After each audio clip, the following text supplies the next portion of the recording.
So, evening, mo ni ang 100 functions. And first example na is kaning public static void nga say hello ang method name. Nagamit ta og kanang public nga access modifier, static ug ang void nga kuan kanang return type. Unya, og void gani kay pasabot wala na say wala empty na siya ba. Wala na siya ibalik muna ang void iyarang basa igura niya i-display wala na siya ibalik. So sa ato ang sod sa atong kuan sa ato ang function is ang kaning print number 1 hello. So ato sa taas number 1 which number 1. So gitawag na to diri ang iyang kuan kanang method name ang say hello para magawa siya diri sa dapat siya ibutang diri sa main class. Unya igrana ni ang magawas ani is simpre ang hello. Next example is mao gyapon si example gyapon si kuan pero high pod. So kay ikaw rin magbuhat ani kaning modify ay kaning method name. Unya mao gyapon number 2 high, ang output is also high. Next is the third. It is the local variable. Unsa pasabot sa local variable? Ang pasabotan ning local variable is ang kani nga variable daw kani diri ang kani nga variable nga greetings is ma-access ra ni siya within diri nga kuan kanang method within kani nga kuan kanira diri na or diri sod sa kani diri pero og imong ibutang diri sa main method kani main method man ni diri babaw dili na siya ma-access sa kuan kaning diri sa class diri sa public static diri sa gawas. So asa man to? So mo to tong gibuhat diri ra to sige butang and was up ang atong yang gi-value atong gitawag nya nagprint atong gitawag nya atong isang gibutang diri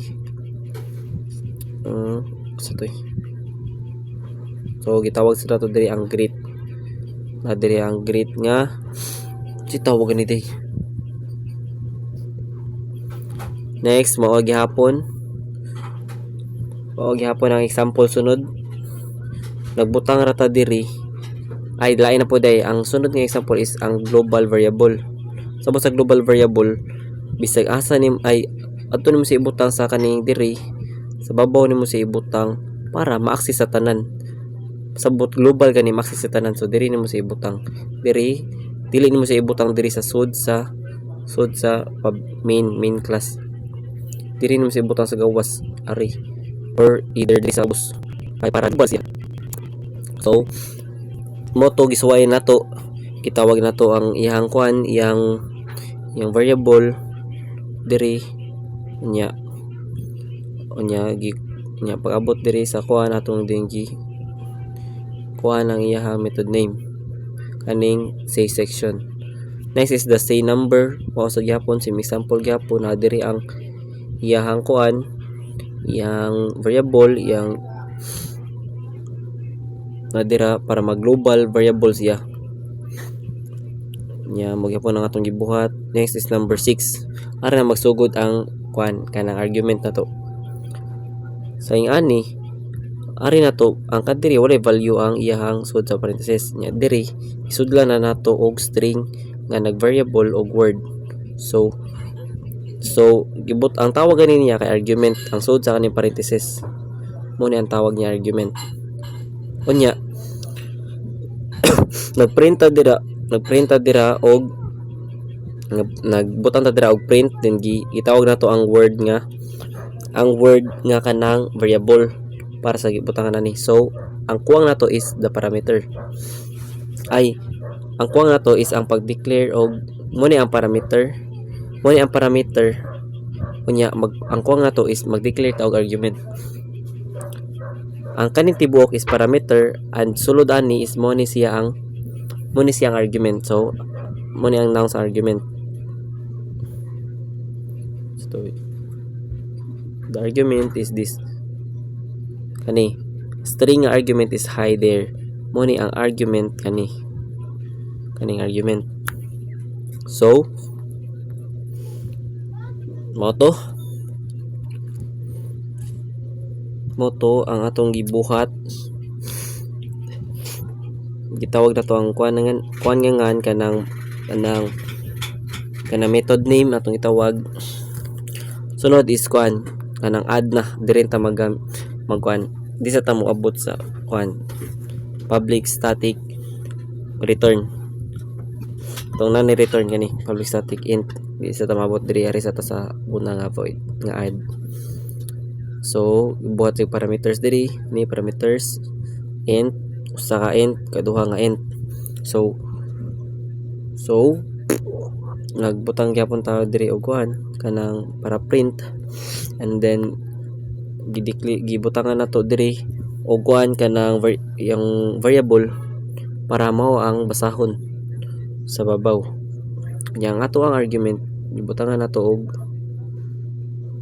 kuan kalimot mo sa 5 og ang 10 add man to siya. So 5 plus 10 is equals to 15.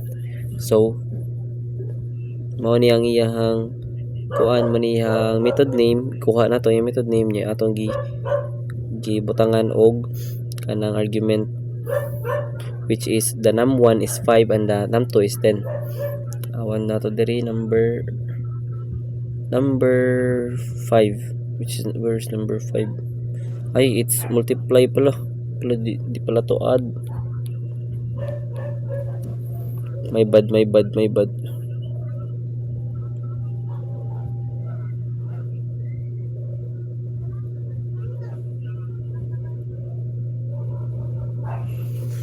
Anong kuan ni? So ang result sa number 7 no kay 15 dara babaw nasa babaw. Para nasa babaw kay tungod sa tong gibuhat nga kuan operation nga sign nga addition. And then next is the different data type mo ni ang kuan nga dili ra pud siya duha ka int ang kuan, but pwede siya string, pwede siya lineage, duha nga lain og data type. So ay na to na to dira nag-declare tag method name nga birthday unya gaprint ta kani diri kay gisuwayan ako nga kanang magamit ko og kanang ingani daw dili na ko mag-print out, but ang kanina method ang function nga ako gamiton para sa pag-print sa ako ang ari nga part. So ang nigawas is ang string ang argument kinapa sa babaw. Ang argument nga akong ibutang dito is this is una ang string is ang Kim, and then the int is that 18. So ang akong gi-declare nga argument sa birthday nga method name is kuan Kim and 18. So ang butang diri ang napuli ani diri ang value ani sa name karon is Kim. Then masod ang sa age ron is 18 na yung value. So dito sa tuba dara hello Kim